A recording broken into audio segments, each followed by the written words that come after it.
अमन और रिया एक छोटे से गांव के स्कूल में पढ़ते थे। दोनों की उम्र छोटी थी, लेकिन उनकी दोस्ती बहुत गहरी थी। स्कूल के पहले दिन ही अमन और रिया की मुलाकात हुई।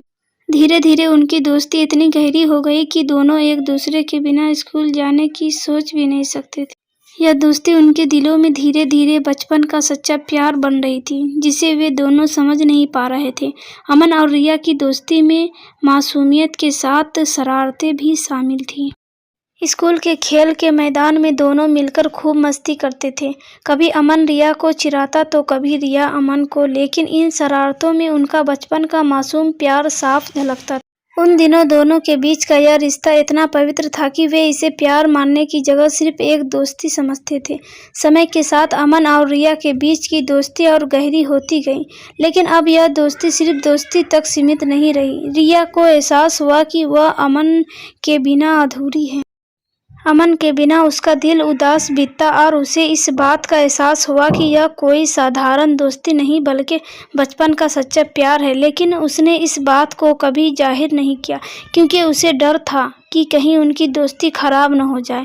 अमन भी रिया के बिना बेचैन रहने लगा। वह समझ नहीं पा रहा था कि उसके दिल में यह अजीब सी भावना क्यों है।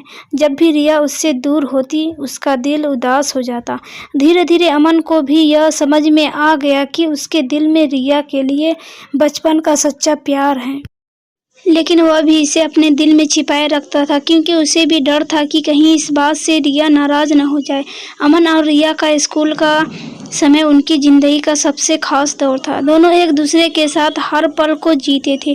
उनके बीच की यह गहरी दोस्ती धीरे धीरे बचपन का प्यार बनती गई। दोनों के बीच इतनी समझदारी थी कि वे बिना कुछ कहे ही एक दूसरे के दिल की बात समझ जाते थे। स्कूल की हर याद में उनका बचपन का मासूम प्यार झलकता था। जैसे जैसे वे बड़े हुए, समाज का दबाव भी बढ़ता गया। अब लोग उनकी दोस्ती पर सवाल उठाने लगे थे। उनके माता पिता भी चिंतित थे कि कहीं यह दोस्ती आगे चलकर कोई मुश्किल खड़ी न कर दे। अमन और रिया के लिए अब यह सिर्फ दोस्ती नहीं रही थी, बल्कि उनका बचपन का सच्चा प्यार था। वे दोनों जानते थे कि उनका रिश्ता किसी भी मुश्किल से टूटने वाला नहीं है, लेकिन फिर भी समाज का दबाव उन्हें परेशान करने लगा था। स्कूल खत्म होने के बाद अमन और रिया को अलग अलग शहरों में पढ़ाई के लिए जाना पड़ा। यह समय उनके लिए सबसे मुश्किल था। वे जानते थे कि दूरियां उनके बचपन के प्यार को कमजोर कर सकती है, लेकिन उन्होंने एक दूसरे से वादा किया कि चाहे जो भी हो, वे अपने प्यार को टूटने नहीं देंगे। अमन और रिया के दिलों में एक दूसरे के लिए जो भावनाएं थी, वह किसी भी दूरी को पार कर सकती थी। अलग अलग शहरों में रहने के बावजूद अमन और रिया ने एक दूसरे से संपर्क बनाए रखा। वे एक दूसरे को खत लिखते, जिनमें उनकी हर छोटी बड़ी बातें शामिल होती थी। उन खतों में उनका बचपन का सच्चा प्यार साफ झलकता था। खतों के जरिए वे अपने भावनाओं को व्यक्त करते और एक दूसरे के करीब महसूस करते थे। उनकी यह प्रेम कहानी अब खतों के जरिए जीवित रही। समय बीतता गया और अमन और रिया के जीवन में कई उतार चढ़ाव आए, लेकिन उनका बचपन का प्यार हर मुश्किल का सामना करता रहा। वे जानते थे कि उनका प्यार सच्चा है और किसी भी परीक्षा को पार कर सकता है।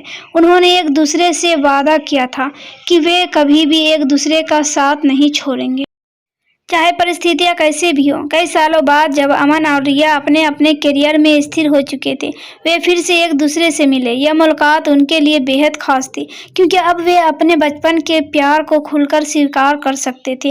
वे अब समझ चुके थे कि उनका यह मासूम प्यार समय के साथ और भी गहरा और मजबूत हो चुका है।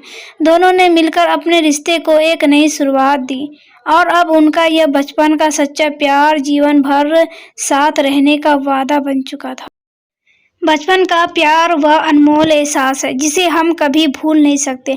यह प्यार मासूमियत से भरा होता है और दिल के करीब होता है। अमन और रिया की यह कहानी हमें सिखाती है कि अगर प्यार सच्चा हो तो वह समय और दूरी की हर परीक्षा को पार कर जाता है। उनका बचपन का मासूम प्यार आज भी लोगों के दिलों में बसा हुआ है और यह हमें बताता है कि सच्चे प्यार का कोई अंत नहीं होता है।